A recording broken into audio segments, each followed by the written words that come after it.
Así que a los dos, por supuesto, les damos las buenas tardes y la bienvenida a este espacio de Hora 15, el agradecimiento por acompañarnos. Y empezamos con usted, juez López Najarro, con este tema que presentó Juan Carlos de Primero. Este trámite que la Corte de Constitucionalidad da seguimiento a amparos solicitados tanto por la Fundación contra el Terrorismo como por Sandra Jovel por reparos, objeciones que ellos presentan a la integración de la Junta Directiva del Congreso. ¿Cómo evalúa usted esta discusión jurídica que hay que decirlo, ya se está desarrollando en redes sociales? Hay quienes dicen que en realidad el partido nunca dejó de estar integrado y que nunca debieron de haber sido considerados independientes los diputados del Movimiento Semilla, pero me gustaría conocer su opinión. Buenas tardes y gracias por acompañarnos. Hola Beatriz y Juan Carlos, muy buenas tardes, un placer saludarlos, igual a la audiencia y al colega que me acompaña en la entrevista, el doctor Morales, un abrazo igual. Bueno, en términos generales, pues ya se veía venir de cierta forma este análisis o esta discusión jurídica sobre lo que aconteció en la noche del domingo 14 de enero. Hay pues múltiples opiniones al respecto, unas que pueden estar aderezadas por las mismas pasiones que desencadenó todo este proceso eleccionario, y otras que pues pueden estar debidamente fundamentadas en torno a si se cumplieron o no con las disposiciones jurídicas, incluso con las mismas resoluciones o sentencias de la Corte de Constitucionalidad en torno al tema de la vigencia o no de la agrupación partidaria, el Movimiento Semilla, y si sus diputados de la 9ª legislatura, a quienes indicaban, algunas personas pensaban que solo a ellos les era aplicable la referida suspensión, hay quienes interpretan que no, que es a todos en general. En fin, hay tantas interpretaciones al respecto. Yo creo que pues lo sano es pues que se rindan los informes correspondientes. Me imagino pues igual los amparistas habrán aportado los medios de prueba que han considerado idóneos para justificar o fundamentar la protección constitucional que están solicitando, y pues ya ojalá y pues los señores magistrados de la Corte de Constitucionalidad en su momento pues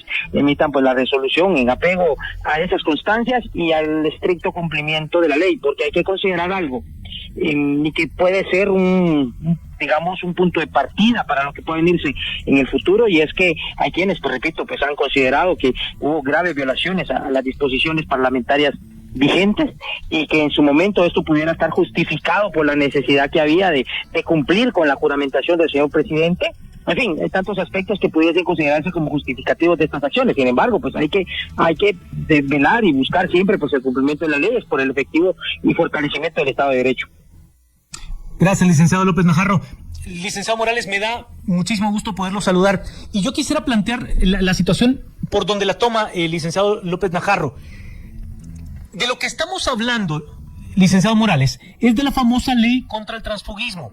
Y lo que se esperaba, el espíritu de la ley, era que el diputado no se transfiriera de partido a conveniencia, sino tratar de darle algún grado de importancia al partido político. Pero esa importancia al partido político, habrá que decir, que era a partir de la decisión del diputado de cambiarse de bancada, porque la curul pertenece al diputado. Pero si no tiene responsabilidad el diputado, ¿cómo aplicar la ley?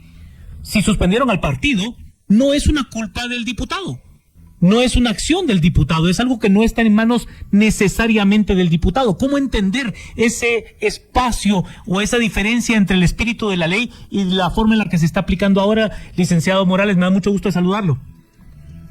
Buenas tardes, Juan Carlos, buenas tardes, Beatriz, y buenas tardes al abogado López también.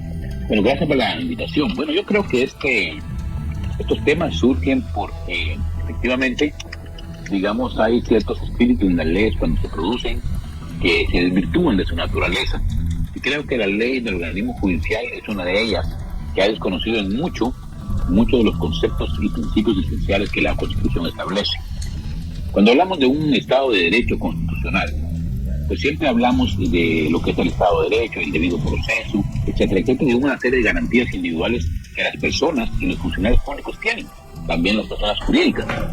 Y creo que lo que está ocurriendo aquí, en principio, es que ha habido un, digamos, mal uso de una serie de normas que permiten a la Junta Directiva del Congreso tomar decisiones un poquito, creo yo, abusivas y al margen de la ley. Creo que lo que estamos viendo es un desorden que se generó el día 14, durante todo el día, en el organismo legislativo, y esto provocado por las pasiones, digamos, ideológicas, partidistas, o los intereses, digamos, habidos dentro de la organización del Congreso y el problema que teníamos con la finalmente juramentación del presidente electo, Bernardo Arévalo.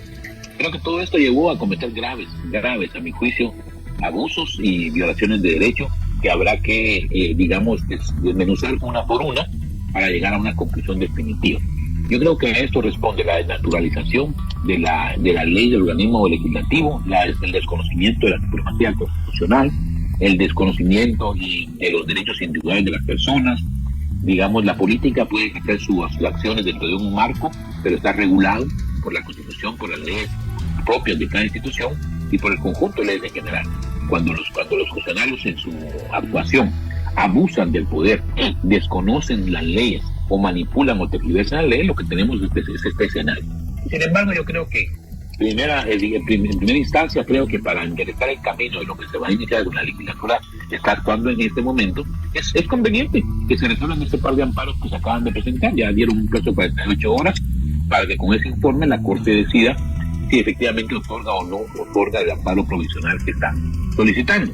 Y creo que es conveniente para crear una certeza jurídica y aclarar definitivamente el conjunto de normas que creo que va a ser el objeto de esta discusión. Licenciado Morales, antes de ir a la pausa, porque ya nos corresponde, quisiera hacerle una pregunta muy corta y muy concreta. Usted dijo que vio graves violaciones ese día, ese domingo, probablemente desatada por las pasiones. ¿Cuál fue la más grave según usted? Mire, para mí es que una persona sea suspendida, de sus derechos constitucionales, porque un presidente de una junta electiva que creo que no tiene las facultades lo suspende, punto. De una junta calificadora, en este caso, ¿se refiere a la junta calificadora que decidió que algunos diputados no podían asumir, por ejemplo? ¿O que tenían que asumir como independientes? Por ejemplo, es una de ellas que decide al unísono tomar una decisión que afecta inmediatamente la vida jurídica y constitucional del país, y no hay un debido proceso para que las personas se puedan defender y que las resoluciones que acaban de tomar o de decidir queden firmes. Y eso ya es un abuso de derechos, y eso es un abuso contra los derechos individuales incluso de las personas. Entonces yo creo que hay que analizar, yo creo que se tiene que entrar a profundizar mucho de lo que pasó en este día para llegar a tomar decisiones de futuro que deberían empezar con una modificación legal de ese cuerpo, modificaciones legales de ese cuerpo, porque si no van a seguir ocurriendo algunos abusos, ¿verdad? Entonces, esto debe llamar la atención.